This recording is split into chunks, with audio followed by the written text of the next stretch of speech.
seletividade alimentar. A nossa psicóloga trouxe esse tema e eu tenho certeza que vai ajudar muitas mamães que estão passando aí por essa fase. Ju, bem-vinda novamente. Obrigada, é um prazer. Sempre bom te receber e aprender com você. E aí falar sobre esse assunto, então, né? A seletividade alimentar, o que tu trouxe para nós? Eu trouxe esse tema hoje porque, como eu já falei aqui antes, eu diagnostiquei o meu bebê, que agora tem 1 ano, com autismo. E eu tô conseguindo prevenir muitas coisas relacionadas ao diagnóstico com ele. E a seletividade alimentar foi uma. Eu já consegui prevenir 3 vezes a seletividade alimentar. Como que eu sei disso? Porque ele ficou doente e ele teve que comer algumas coisas mais líquidas, pastosas, porque ele estava com feridas na garganta que causaram dor. E como causou aquela sensação de dor quando ele comeu a comida sólida, quando eu tentei inserir depois, que aí eu coloquei o líquido, quando eu tentei inserir depois, ele começou a não aceitar. Então é um tema que eu sei que muitas famílias ficam muito ansiosas e aflitas com isso, principalmente quando a criança tem um diagnóstico como o autismo, que uma das características é a rigidez, e isso pode afetar justamente a alimentação. Eu já tive pacientes que comiam, por exemplo, só pipoca salgada, ou então que comiam só de uma determinada forma, daquele jeito, com aquela pessoa, naquele momento, senão não comia. E já chegou a ser hospitalizada porque com 3 anos estava pesando 10 quilos. Então, a seletividade alimentar é muito perigosa. E a gente precisa, sim, quando observar que a criança está desenvolvendo uma seletividade alimentar, buscar um profissional especializado para fazer a avaliação, para conseguir diagnosticar e já iniciar o tratamento. A equipe pode ser uma equipe multi ou interdisciplinar, envolvendo, às vezes, o psicólogo, o nutricionista, fonoaudiólogo, terapia ocupacional, às vezes até a fisioterapia também, porque cada um tem uma área, uma função dentro desse processo. A seletividade alimentar ela pode ter várias causas. Pode ser uma questão sensorial, né? Então o TO iria avaliar isso. Pode ser uma questão comportamental, como por exemplo a do meu filho, né? Ele sentiu dor, então ele associou a comida sólida com esse sentimento e aí não quis mais aceitar o alimento sólido. E as outras áreas também vão trabalhando, inclusive, né, a parte lá de mastigar e toda a parte de força e tudo mais, para conseguir desenvolver toda essa parte da alimentação, que envolve muita coisa, muita habilidade. Então, em relação ao comportamento, né, que eu sou psicóloga e é essa parte que eu trabalho, a gente tem várias estratégias, desde identificar se essa criança realmente parou de comer porque está buscando atenção, ou porque quer aquele alimento e não quer esse, porque tem uma preferência, porque acabou, né, envolvendo aí uma situação que pareou, algum estímulo negativo. Então, a gente tem várias técnicas para poder desenvolver, né, essa criança, essa alimentação novamente. Então, às vezes, a gente inicia identificando quais são os alimentos que essa criança já comia, para a gente fazer uma lista, quais eram os preferidos, qual que aceitava mais, qual que era a textura que tinha de preferência, e a gente vai fazendo uma dessensibilização, uma aproximação, para que ela consiga voltar a comer esses alimentos. A gente tem que tomar muito cuidado, porque a gente tem relatos de adultos com um diagnóstico de autismo que comer certos alimentos eram como comer tipo uma comida estragada. Uma banana era como se estivesse comendo uma comida estragada. Então, a gente tem que tomar um cuidado e levar em consideração esses fatores também. Mas, nessa questão de que se a criança já comia super bem e ela parou de comer, muitas vezes é uma questão comportamental. Então, tem técnicas como apresentar primeiro o alimento de não preferência, em seguida do de preferência, ou apresentar os alimentos juntos. A gente pode apresentar eles no pratinho separados, porque às vezes a criança não está aceitando o alimento um em cima do outro. Tem várias coisas que podem estar acontecendo nesse processo que uma pessoa que não tem uma especialização não vai conseguir identificar. Precisa ter esse olhar. Porque às vezes é a forma que está sendo apresentado, que não era antes. Às vezes tem crianças que conseguem identificar a marca do frango congelado, que é diferente. que tem uma sensibilidade muito aguçada e aí ela consegue ver essa diferença. Eu já tive um caso que ele conseguia identificar quando o suco Macrovita passava de 5 dias da data de fabricação, ele não conseguia mais tomar.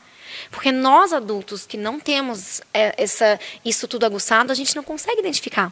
E aí a gente vai falar para a criança, mas é o mesmo, o frango é igual, eu fiz da mesma forma. E ele está falando que não é. E até a mãe identificar que, peraí, era a marca do frango, às vezes precisa de um profissional para identificar o que está acontecendo ali. Então, a primeira coisa assim, mais importante, Mari, é não forçar. Quanto mais a gente força, mais a gente torna esse momento aversivo para a criança. A criança está ali dizendo que não quer, que não gosta, e o pai está ali tentando enfiar a colher na boca da criança, tentando forçar essa criança, dizendo que essa criança vai de castigo se não come. Então, ameaçando a coisas ruins. Então, se eu colocar a criança de castigo porque ela está nesse momento da alimentação e porque ela não está comendo, a próxima vez talvez ela não queira nem sentar na mesa. E aí ela vai começar a apresentar o comportamento que a gente chama de esquiva. Ela não vai nem entrar em contato com a mesa e com o alimento, porque ela não vai querer entrar em contato com aquele sentimento que está causando durante a alimentação.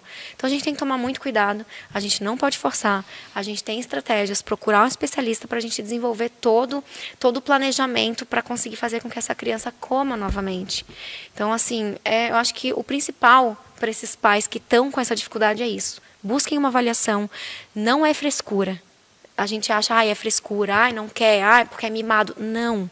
Seletividade alimentar não é frescura. A gente precisa sim de um tratamento e de um olhar, né, especializado para conseguir vencer esse desafio que é bem grande. Ju, e é uma questão também que é para os pais e para a criança, né? Porque os pais não estão preparados. A gente foi criado muito nisso, a frescura, vai comer o que tem. Então, assim, os pais não estão preparados para enfrentar essa situação. As crianças estão em sofrimento e a família toda fica desequilibrada, sendo que, se a gente busca ajuda, a gente consegue. Claro que não vai ser da noite para o dia, mas a gente vai montar um plano de ação e resolver essa situação. Mari, consistência, repetição, num planejamento adequado.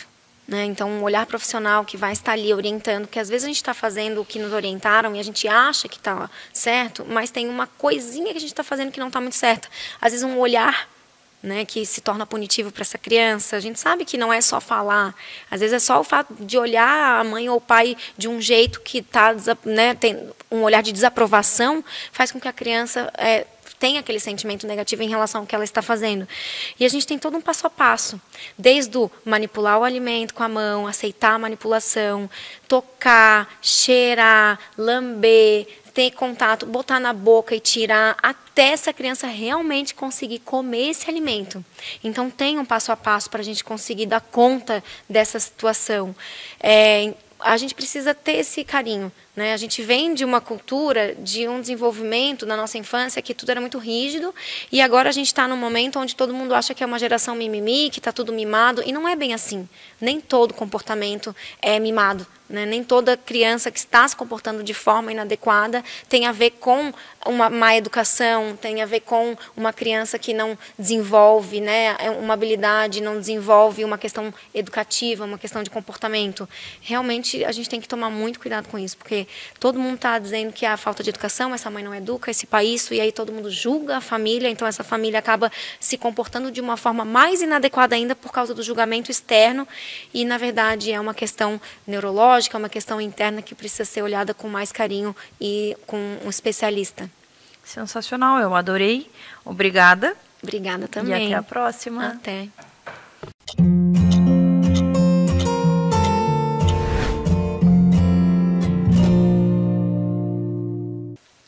Suplementação na gestação. Tudo que nós precisamos saber sobre esse assunto, a nossa nutricionista materno-infantil vai nos ajudar a compreender. Bem-vinda novamente. Obrigada, é um prazer estar aqui. Muito bom te receber e aprender com você, Su. Quando a gente pensa, então, nesse assunto, na suplementação na gestação, um período aí tão importante na vida das mulheres, o que a gente precisa compartilhar com quem está nos acompanhando? Primeiro, é claro que a gente sempre busca atingir todas as necessidades da mulher com alimentação. É lógico que esse é o nosso objetivo. Mas quando a mulher está gestando, ela precisa de uma demanda ela tem a necessidade de uma demanda muito maior. Então, só com a alimentação a gente não consegue atingir. Ainda mais, no primeiro trimestre, normalmente as mulheres enjoam. Então, realmente, elas não conseguem comer a quantidade que elas estavam acostumadas a comer antes. Ou muitas vezes comem, mas acabam vomitando. Então, a gente não consegue garantir toda a necessidade apenas com a alimentação. E é aí que entra a suplementação.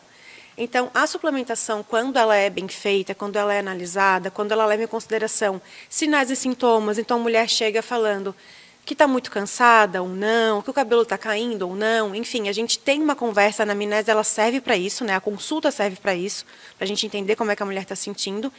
E aí a gente também tem os exames de sangue, então a gente se baseia pelos exames de sangue, a gente monta uma suplementação, baseado também na fase gestacional que ela está.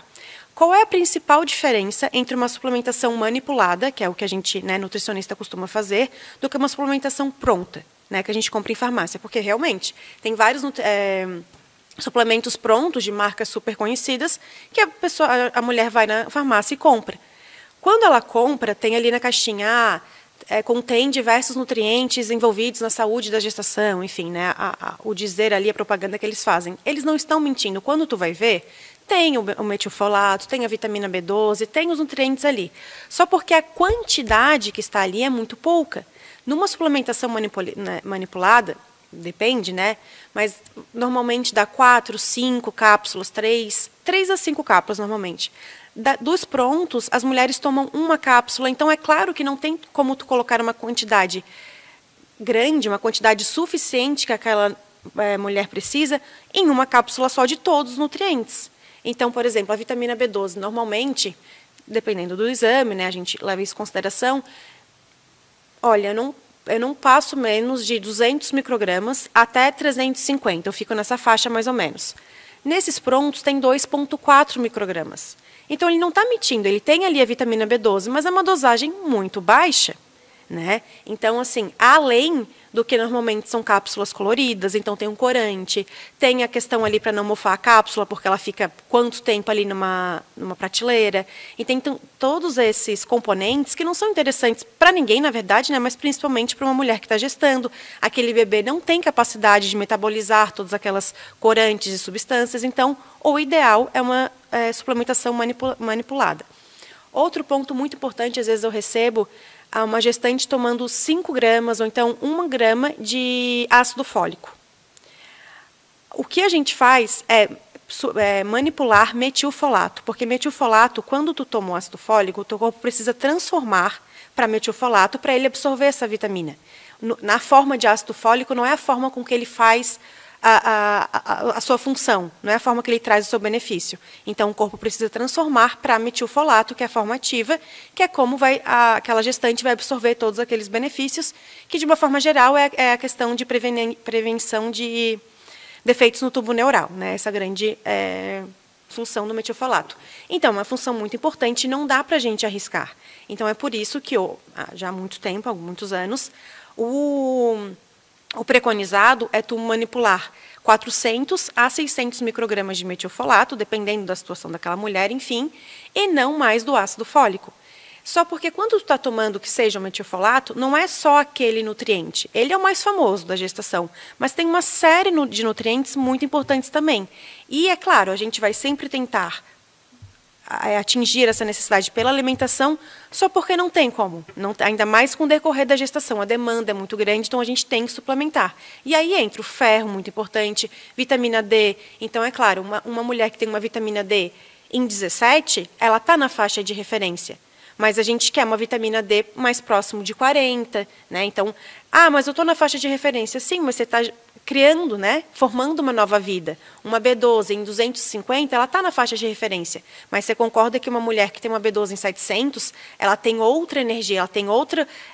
É diferente, os dois estão na faixa de segurança, mas se está no limite para ela, não vai sobrar nada para o bebê. E o corpo sempre prioriza puxar tudo da mãe para formar aquele bebê o mais saudável possível. Então, a gente tem que garantir para a mulher e para o bebê. E aí a suplementação é muito bem-vinda quando bem feita, né? Porque também não é sair suplementando todos os nutrientes, porque são muitos, né?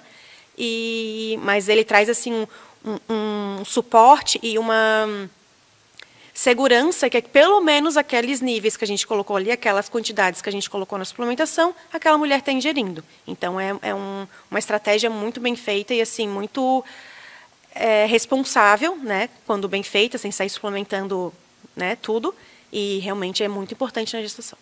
E é interessante a gente falar sobre isso, porque, na verdade, o profissional, eu sempre falo, né? Você vai ler o exame de sangue ali, mas é de tanto a tanto. Poxa, mas de 50 a 250? Então, assim, o profissional sabe realmente o que é necessário para aquela fase e vai indicar a suplementação justamente pensando nessa questão de que são duas pessoas agora, né? Então, assim, tu tem um número ali que o bebê tá puxando e não sobe. Por que as mães ficam tão exaustas, tão cansadas? E, poxa, se a gente pode ter uma gestação mais saudável, mais ativa, por que não, né? Antigamente se falava, né, comer por 2, né? Só porque hoje a gente viu que não, né, não é comer por 2. É claro que aumenta a demanda calórica, isso é inegável, porém não é comer por 2, é nutrientes, é qualidade dessa alimentação por 2. E até porque a gente um papel também da nutrição controlar esse ganho de peso, né? Então não é comer como se não houvesse amanhã, né? É comer uma quantidade, claro, sem privação, sem dieta, que não é o momento disso, porém comer saudável, com qualidade, nutrientes, e aí junto, né, com uma alimentação adequada e uma suplementação, tem tudo aí para ser uma gestação mais tranquila e sem intercorrências, né? Eu adorei. Obrigada por trazer também. todas essas informações e até a próxima. Até, obrigada.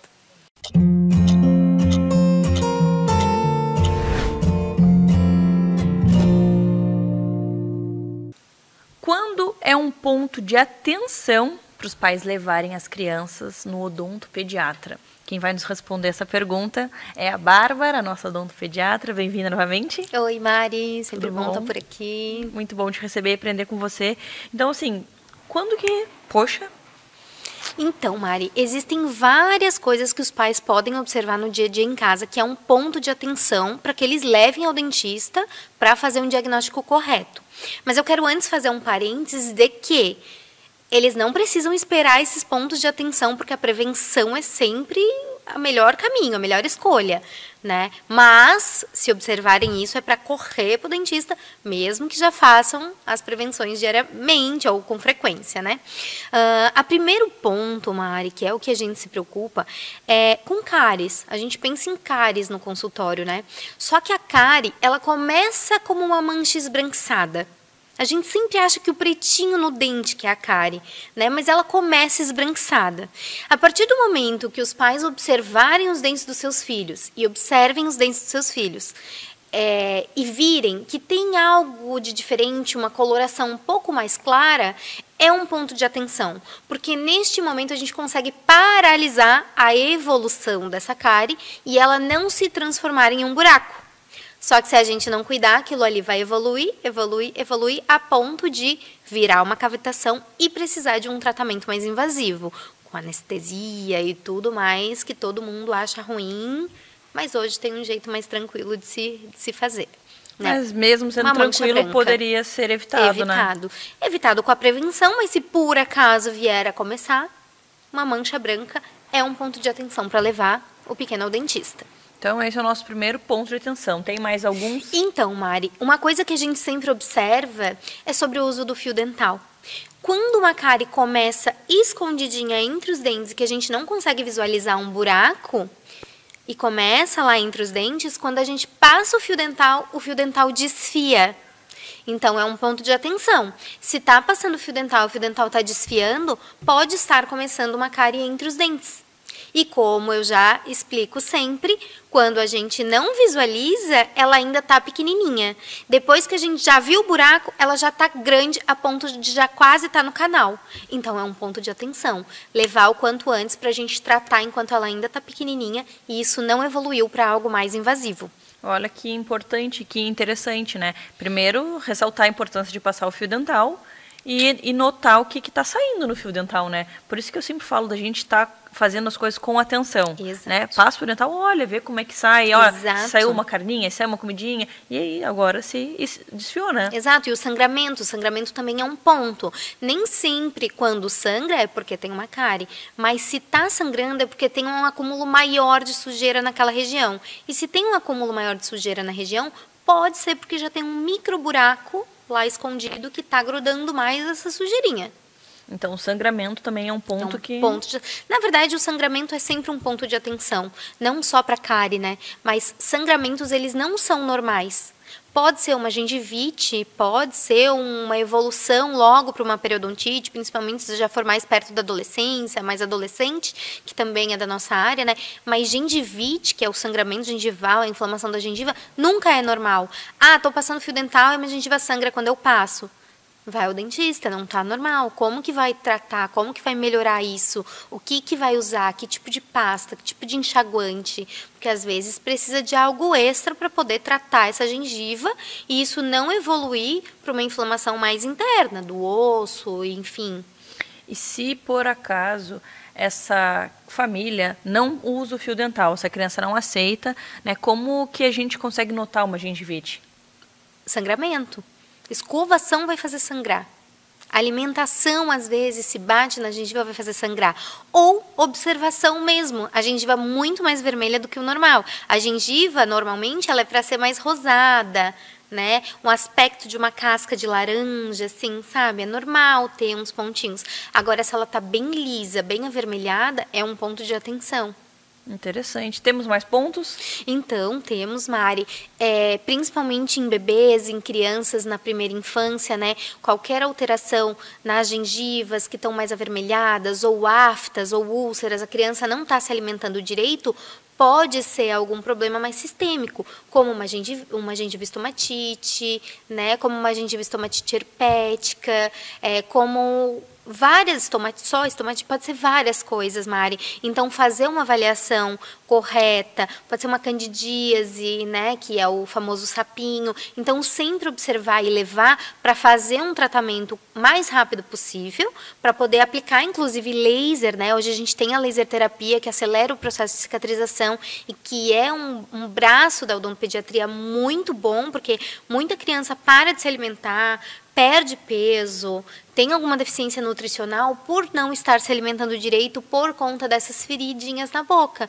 que com a orientação adequada de como cuidar no dia a dia em casa, uma aplicação de uma laser terapia, vai auxiliar bastante nessa cicatrização e evolução dessa doença que a criança foi acometida, né? Às vezes as famílias esperam, né? Tanto tempo, deixa a criança ali em sofrimento, vendo se vai evoluir, se vai melhorar. Se o corpo... Logo sara. E aí poderia realmente ter ajudado a criança, né? Se tivesse notado e buscado ajuda, né? Exatamente. Outro ponto também, Mari, que não é de um problema em si, mas muitas mães observam que tem uma manteiguinha, uma sujeirinha no dente da criança. E o que elas fazem? Elas vão lá e elas tiram com a unha.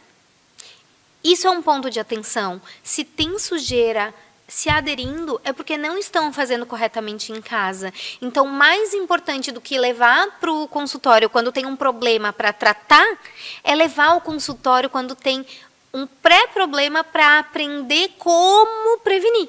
Né? Porque eu digo que um dos papéis mais bonitos nossos da odontopediatria é o educativo. Né? Para prevenir, para ensinar como prevenir, para ensinar quando se atentar, para evitar que aconteça esse início de mancha branca, essa gengivite e esse início de cárie entre os dentes para a gente observar em casa com fio dental. Então, a prevenção de novo, né? Um papo de novo sobre prevenção, porque é sobre isso, é aprender como não ficar acumulando aquela manteiguinha para ter que estar sempre tirando com a unha, sabe? Porque é isso que causa os problemas. Olha que interessante, quantos pontos aí, né? Então, se você notou um ou mais pontos aí, corre para o odontopediatra, porque, como a nossa odonto falou aqui, a prevenção é a melhor saída, o melhor caminho, né? Exatamente. Obrigada por dividir tanto conhecimento, tantas informações conosco. Maravilha. Até a próxima. Até.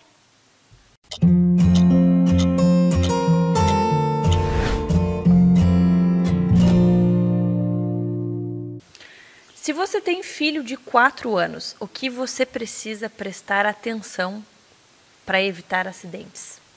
A nossa gastropediatra trouxe esse tema, achei bem interessante. Ainda bem que a minha filha já passou dos 4 anos. Os meus também. Mas, doutora Camila, me conte então aí, o que as famílias precisam ficar em alerta? Então, Mário, o que acontece, né? Eu, como gastropediatra, eu pego só o que deu errado, né?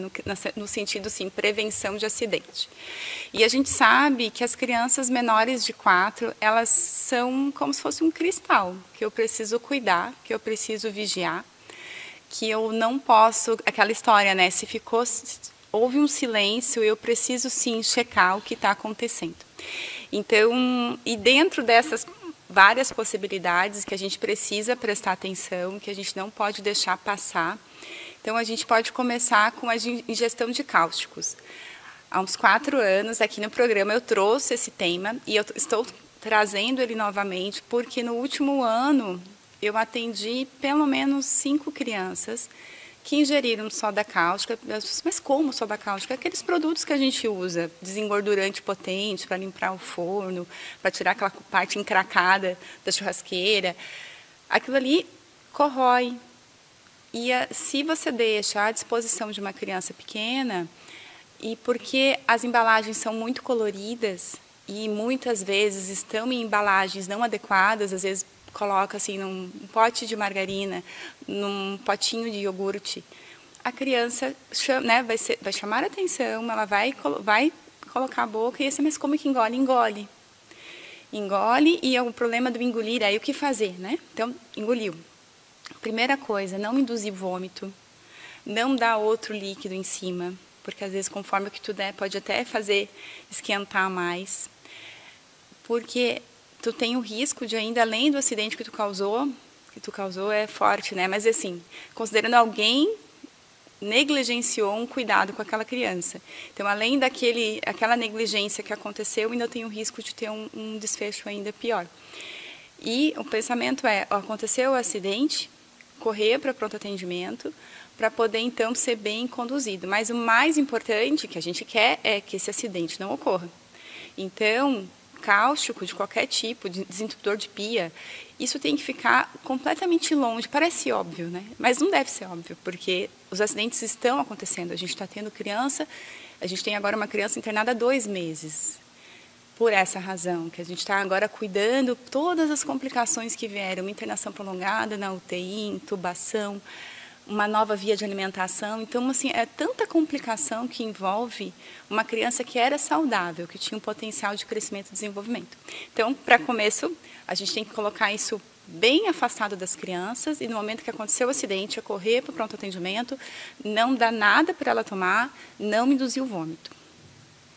Querida Mari ficou chocada. Não, eu fico porque, para mim, é aquilo, né? O óbvio tem que ser dito, né? Isso. Mas assim, poxa, não pode ficar na altura das crianças, né? Não pode. E assim, no último ano, assim, são muitos acidentes. Demais. E essas crianças se matriculam na vida da gente, né? Então, por exemplo, como é que eu cuido delas? Eu cuido dilatando o esôfago, porque na hora que vai cicatrizar, contrai e fecha. Então, a gente tem que fazer dilatações para essa criança poder engolir saliva, poder se alimentar. Então, assim, é muito mórbido, é um trauma para todo mundo e para a gente também, que tem que cuidar, né? Aí, dentro dessas coisas que crianças engolem, a gente vai ir para as baterias. Então, aquelas pilhas redondinhas, pilha de controle remoto, pilha de relógio, elas também têm um risco de, quando a criança engole, parar na região do esôfago e naquela região fazer uma lesão erosiva. Você já viu, tem uns vídeos bem interessantes na internet, colocando como presunto, que ele queima, vai passando assim, porque a pilha, ela vaza o conteúdo, então faz uma lesão pelo conteúdo que tem dentro, e ela faz uma corrente elétrica, então uma dupla lesão. Então, pilha, bateria, principalmente aquelas redondinhas que podem impactar, também, assim, é um sinal de alerta, tem que ficar longe das crianças. Mais coisas que criança engole, aquelas bolinhas de hidrogel, pequenininhas, que ficam bem pequenininhas, que teoricamente são utilizadas para as terapias sensoriais. Mas qual é o desafio? Aquela bolinha, ela vai, né, sugando a água e vai aumentando de tamanho. A gente tem diversos relatos de obstrução intestinal, porque aquilo é molinho, a criança coloca na boca, engole fácil, no momento que vai percorrendo o tubo, né, gastrointestinal, vai enchendo obstrui. Então, uma criança menor de 4, ela não tem um entendimento de que ela não pode engolir aquilo, que parece uma balinha colorida. Então, é outro alerta que a gente deve cuidar, exatamente assim, ó, deixar afastado da criança aquilo que ela pode ingerir e ter uma complicação que muitas vezes muda o desfecho da vida dela toda.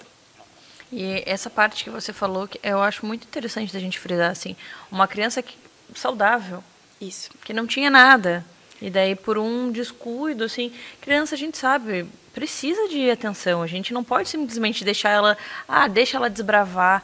E uma vez, eu acho que nesses 4 anos de gravação, em um episódio, você falou também sobre as visitas. Quando Sim. a gente leva a criança na casa da avó, quando a gente deixa solto, e aí é tudo diferente, a criança vai desbravar e tu não sabe como é que está armazenado na casa dos outros. Isso. Então, nós percebemos na prática que é muito comum um acidente que acontece fora, às vezes, do ambiente de controle familiar. Né? Então, na casa de amigos, ou em eventos que tem muita gente, teoricamente, muita gente cuidando, ninguém cuidando. Né? Então, não adianta, assim, as crianças menores, elas precisam dessa atenção justamente pela falta de noção de perigo. E não adianta dizer, eu avisei. Não, a gente precisa estar ali cuidando, vigiando, né? Se tem um imã, se tiver outro imã, não pode estar junto os dois, porque se engolir os dois também tem um risco de lesão intestinal. Outra questão super importante, pipoca, amendoim não é comida para criança menor de 4 anos. Qualquer alimento que seja duro o suficiente para que ela, sem querer, broncoaspire. Então, assim, amendoim, eu tenho pavor. Pipoca nos aniversários, eu nem faço conta, eu tiro da mão da criança. Olha, desculpa, tia, vai tirar isso aqui, não é para você comer. A questão é que, como culturalmente a gente não percebe o risco que existe, e eu tenho um viés por ver a complicação dessa criança, é importante que a gente fale, né? Tem uma vida inteira para comer pipoca. Você não precisa comer pipoca com caroço menor, na criança pequenininha. A gente vê isso nos aniversários, né? Neném de 1 ano mal aprendendo a se alimentar comendo pipoca. É para me deixar assim, ó. Aí acelera a gastropediatra. Sim. E é algo que realmente toda festinha de aniversário tem, festa no shopping tem, sempre tem, é pipoca, né? E as crianças comem. E aí a gente precisa bater nessa tecla de que só pode comer pipoca, amendoim depois dos 4 anos. E sentado também, quietinho. Eles Nada correndo, não é no caminhando. pula-pula. Também. Olha só. Quantos pontos importantes para a gente alertar, né, as famílias. Obrigada, Mari. Eu adorei. Eu também amo vir aqui. Obrigada por trazer tanto conteúdo, tantas informações para nós e até a próxima.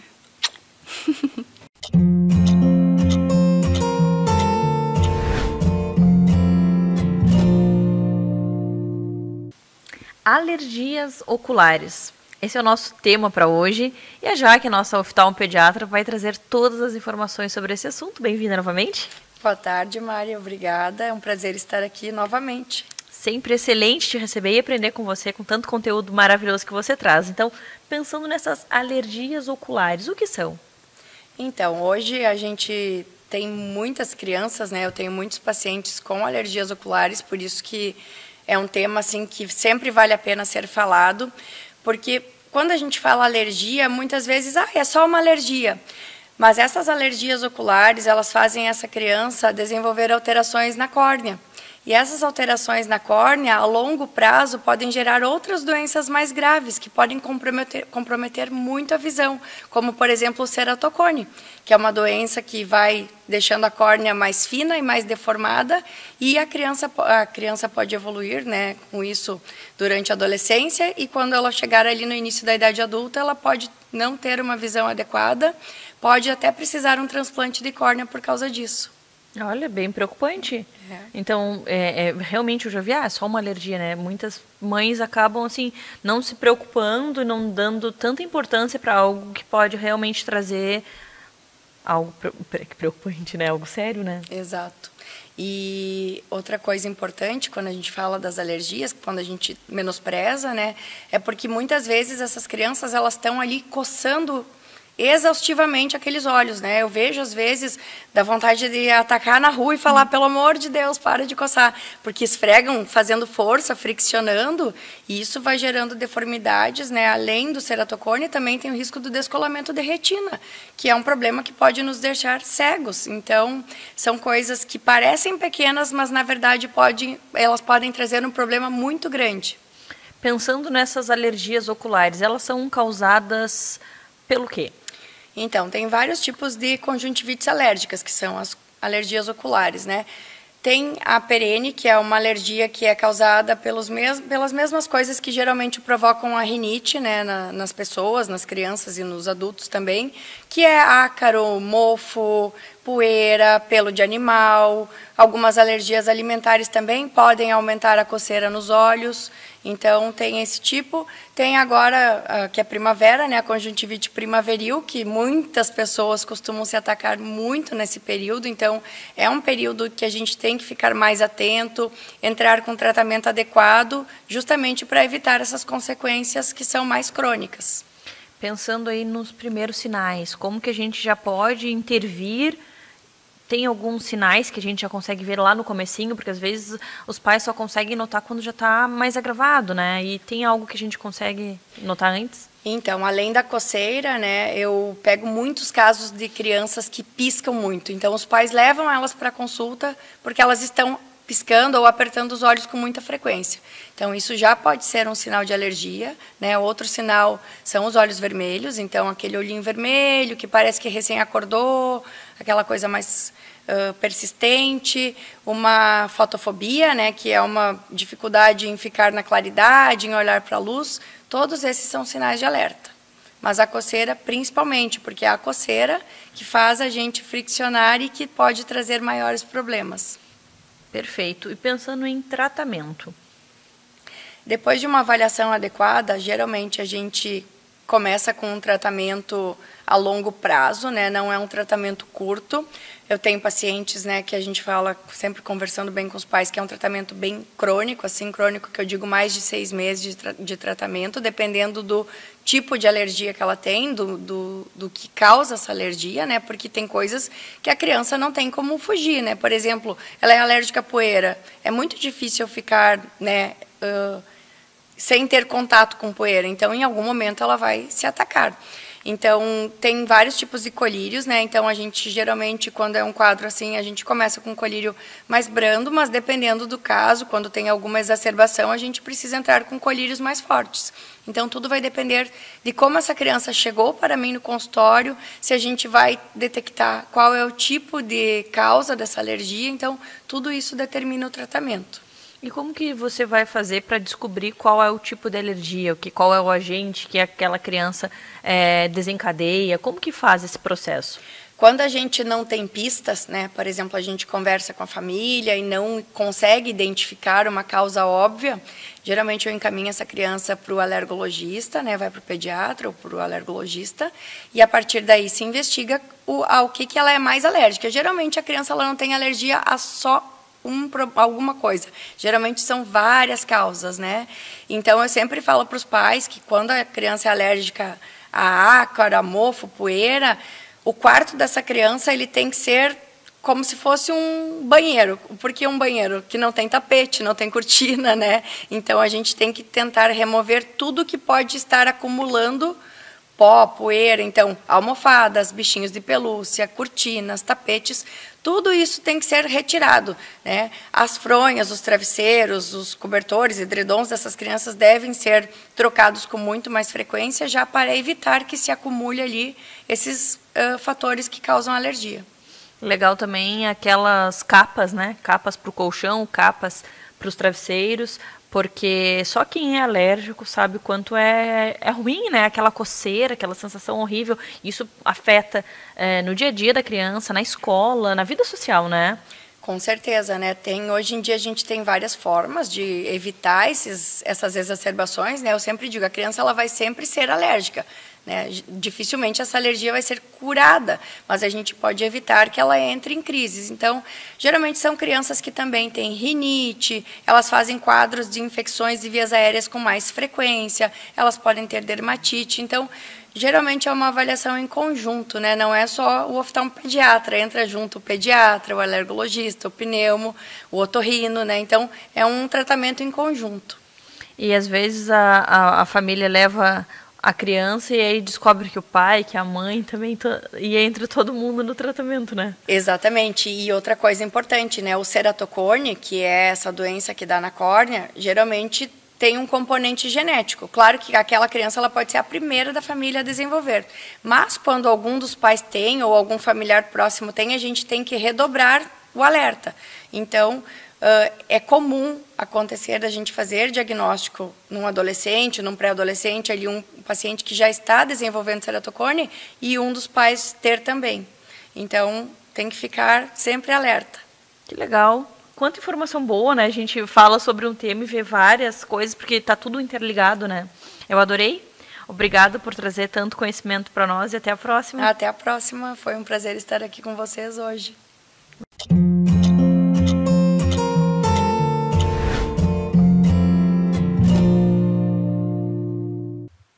Medicina integrativa e de precisão. O que é isso?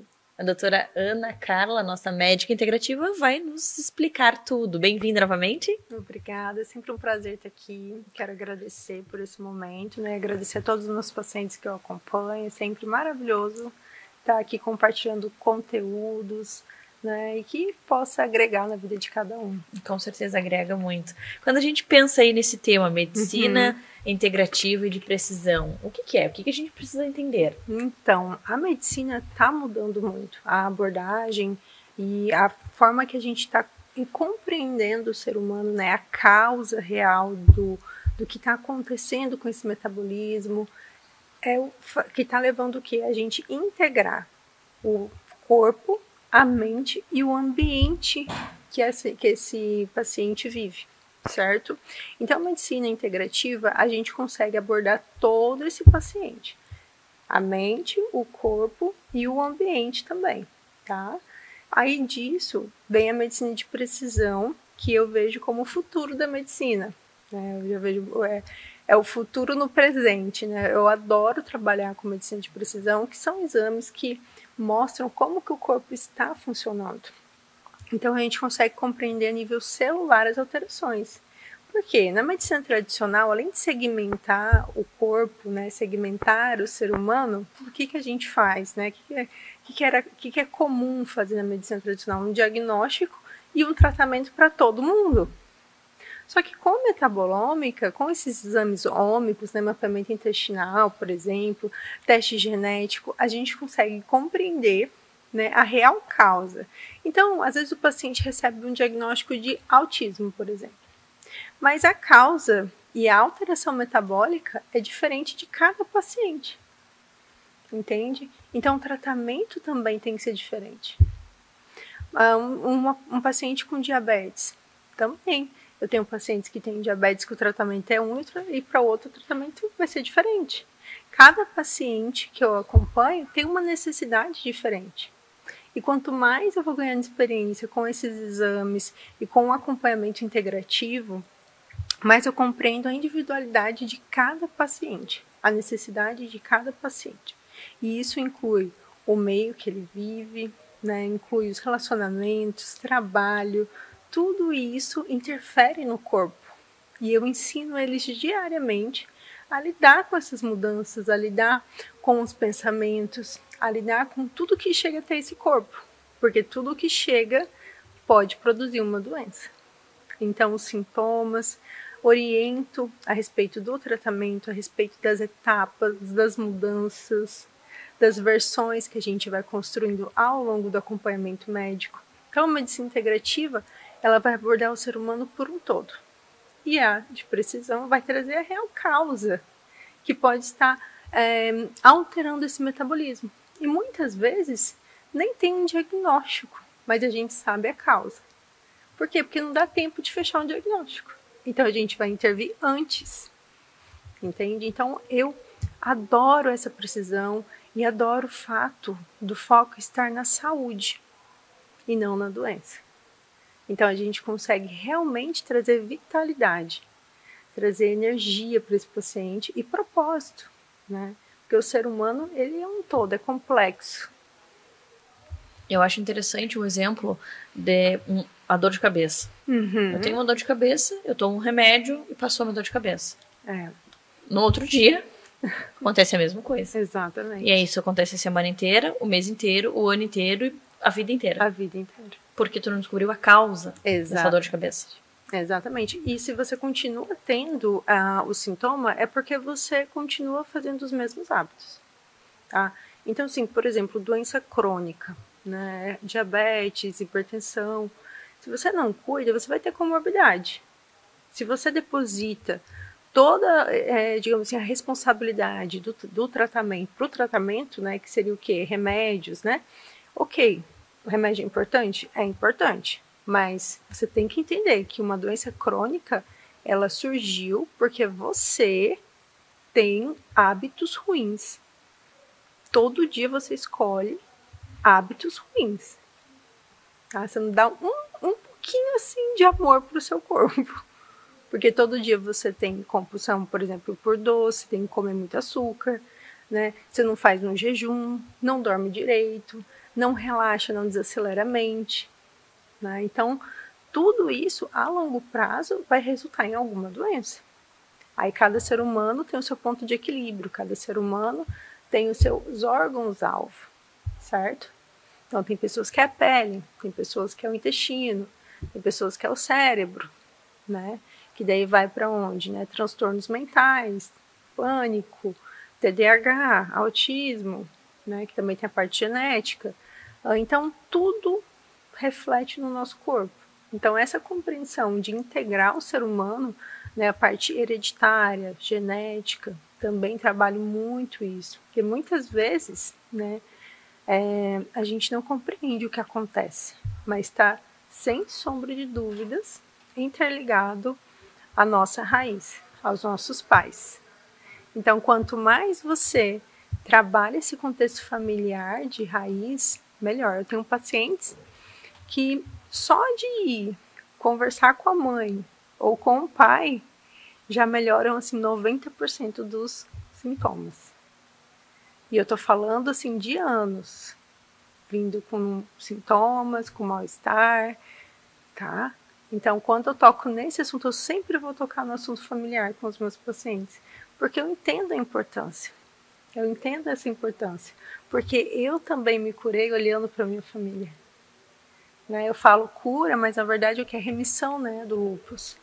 Então, quando eu comecei a olhar para mim, para as minhas necessidades, a impor limite e a construir novos hábitos, né, sair do papel de vitimismo, a me posicionar melhor, eu trabalho muito isso com cada paciente, né, para ele entender os limites, entender o que o corpo está pedindo e se conectar. Né? A gente precisa estar conectado com o nosso corpo, porque a gente está muito no automático, muito disperso, fazendo, mas não consegue olhar para as necessidades do corpo. Então esse corpo adoece. Adorei. Muito obrigada por estar aqui, por trazer tanto conhecimento conosco, por dividir tanto conhecimento, né? Sempre estudando, sempre buscando mais e mais para compartilhar e para ajudar tantas pessoas. Seu trabalho é incrível. Se você quer conhecer um pouco mais do trabalho da doutora Ana, se você se identificou, se você sentiu aí que tem alguns ajustes para fazer, entra no Instagram do Minuto Mamãe e Bebê e procura lá a doutora Ana Carla Morong e marca a tua consulta, que eu tenho certeza que vai ser transformadora. Muito obrigada, até a próxima. Eu que agradeço, até mais.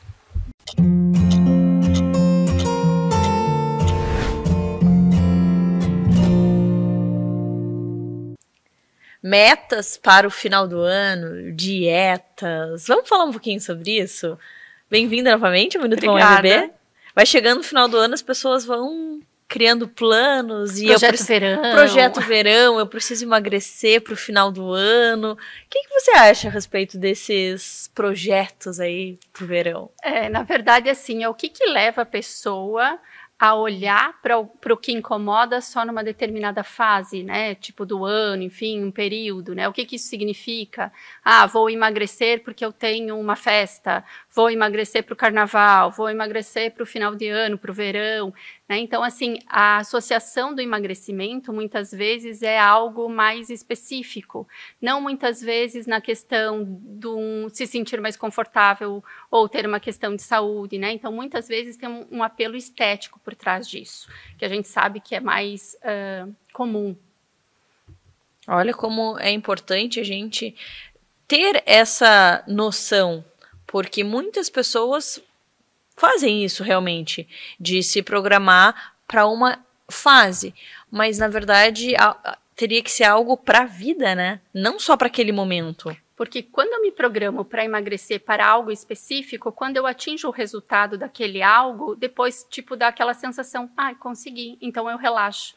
A partir do momento que relaxo, às vezes muda o padrão, volta, né? Ou faz uma dieta muito restritiva, então fica sem comer, naquela semana que antecede o evento, passa fome, e aí depois, que bom, consegui, vou comemorar. E aí, às vezes, comemora como? Comendo, bebendo. Então, às vezes, o reganho de peso acaba acontecendo muito rápido quando não acontece com ganha mais ainda do que perdeu, né? Isso é muito comum de acontecer.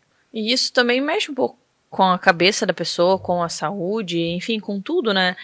Em um momento eu não tô comendo nada, daí eu emagreço. E aí, no outro momento, eu como mais do que, né? Porque vem uma compulsão, eu acho que por conta de ficar muito restrita, né? É que é o sentido que você dá para o comportamento alimentar. Então, quando você foca só no perder peso, em algo muito específico, você não consegue, às vezes, mudar o contexto. E aí tu não consegue manter. Então, perder peso não é uma coisa simples, né? É uma coisa que exige uma manutenção. Então, principalmente pessoas que têm uma dificuldade maior, que têm, né, mais dificuldade para emagrecer, esse contexto ele é muito importante. Então, não é só alimentação, atividade física, tem outros fatores associados, né? A questão do sono, esse comer emocional, como é que é a regulação emocional, que muitas vezes é feita através da comida. A comida vem como um coadjuvante para, hoje eu mereço, estou muito estressada, então eu vou comer um pouco a mais. A semana foi pesada, então, tipo, vou esquecer os problemas e se afunda na comida. Então, são padrões que são muito comuns e, às vezes, mudar essa relação não é uma coisa tão simples.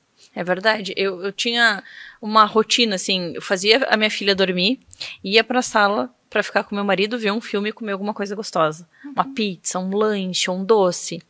E a gente, ainda mais quando tava vendo uma série, que tem sequência, né? Então eu já me acostumei com aquilo.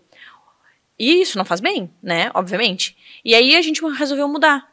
A gente resolveu tomar um chá, comer uma fruta, um ovo. E aí, no começo, tu ainda sentia falta daquilo. E depois tu te acostumou com aquilo. Tu já fica pensando em qual sabor deixar, porque daí tu já tem vários chás. Então, como é uma questão de fazer essa mudança e planejar alguma coisa. Então, tu vê, eu de tarde já ficava pensando, vou ver o capítulo da série, vou comer aquela coisa bem gordurosa. E depois, quando eu mudei, eu já pensava, tô louco pra tomar aquele chazinho que me esquenta a alma. Então, é sobre isso também, né? É a mudança no padrão de pensamentos. É como você escolhe lidar com aquela situação.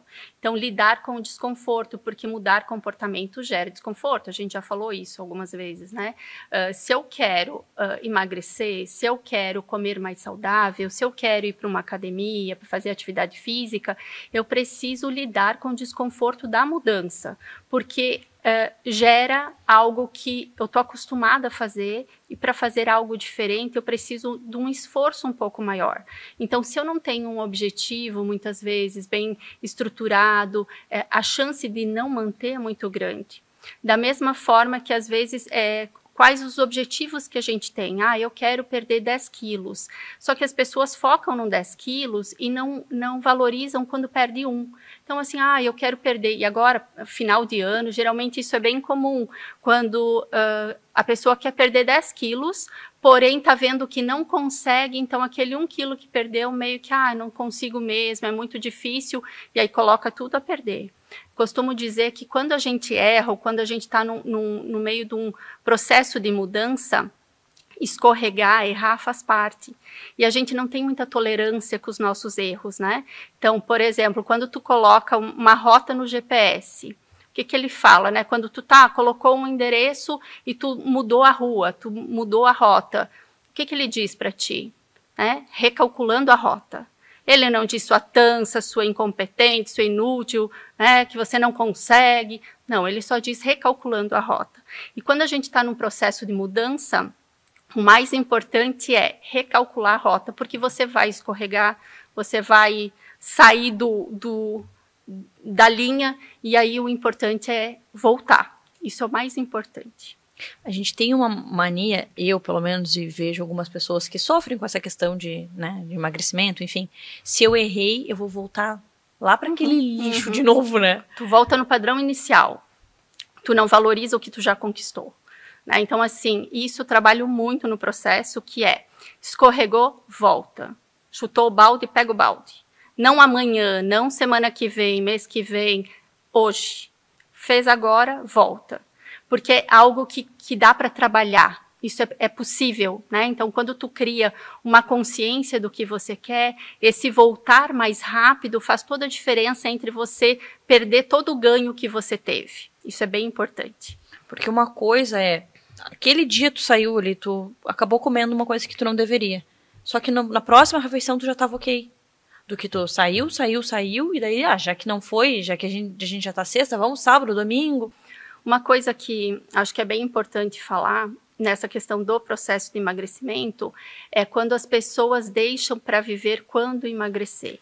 Então, quando eu emagrecer, eu vou ser mais feliz, eu vou me sentir mais bonita, eu vou fazer várias coisas, vou comprar roupas, e acaba não curtindo o processo. Né? Então, a vida vai passando e aquela luta interna com o corpo, com a alimentação, vai gerando um sofrimento que muitas vezes vai se agravando ao longo do tempo. Então, olhar para isso, valorizando as pequenas conquistas, cada passo que tu consegue manter e recalculando a rota sempre que escorregar, faz muita diferença para você atingir o objetivo que você quer. Legal. Obrigada por dividir essas dicas conosco, por trazer tantas informações preciosas. Se você está passando por essa situação, vivendo esse momento, e está precisando de uma ajuda, entra no Instagram do Minuto Mamãe Bebê, procura lá a Aline Banhara e marca uma consulta com ela. Tenho certeza que ela vai te ajudar a passar por esse processo, não só para Projeto Verão, mas Projeto Vida mesmo. Obrigada, até a próxima.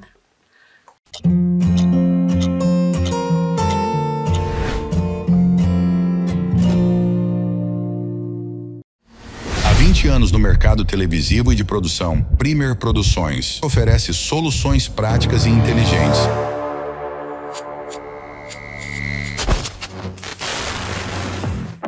Com qualidade e confiabilidade na implantação, administração e gerenciamento de programação de rádio e TV. Veja o resultado através do portfólio.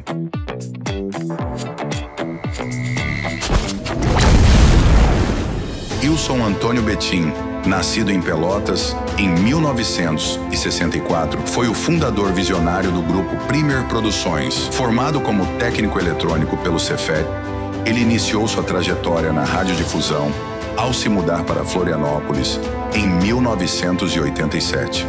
Com uma carreira sólida em grandes empresas de mídia, Betim realizou seu grande sonho em 1996, fundando a Premier Produções. A Premier trouxe inovações importantes ao cenário da comunicação, especialmente com a criação e operação de TVs legislativas em diversas câmaras municipais. Sua liderança foi crucial para ampliar o acesso à informação e fortalecer a transparência governamental. Ilson Antônio Betim faleceu em 2022, deixando um legado de pioneirismo e dedicação à comunicação. Seu trabalho continua inspirando a busca por inovações no setor.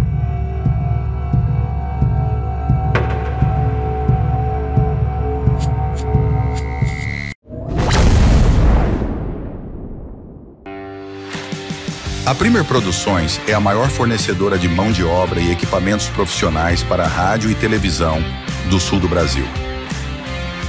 Atuando nas regiões Sul e Sudeste, somos especialistas na transmissão de eventos esportivos, feiras, leilões, shows e programas de TV. Nosso diferencial é a operação de TVs legislativas, com concessões em câmaras municipais de Blumenau, Jaraguá do Sul, Pouso Alegre, São José, Pelotas e na Assembleia Legislativa de Santa Catarina com a rádio. Além disso, a Premier Produções é reconhecida por sua experiência em radiodifusão, multiprogramação digital e tecnologia broadcast, oferecendo soluções de alta qualidade em transmissão audiovisual. Nossas parcerias estratégicas com empresas como Intelsat, Embratel e Hispasat garantem a robustez e confiabilidade dos serviços via satélite. Premier Produções, líder em soluções de radiodifusão e comunicação legislativa.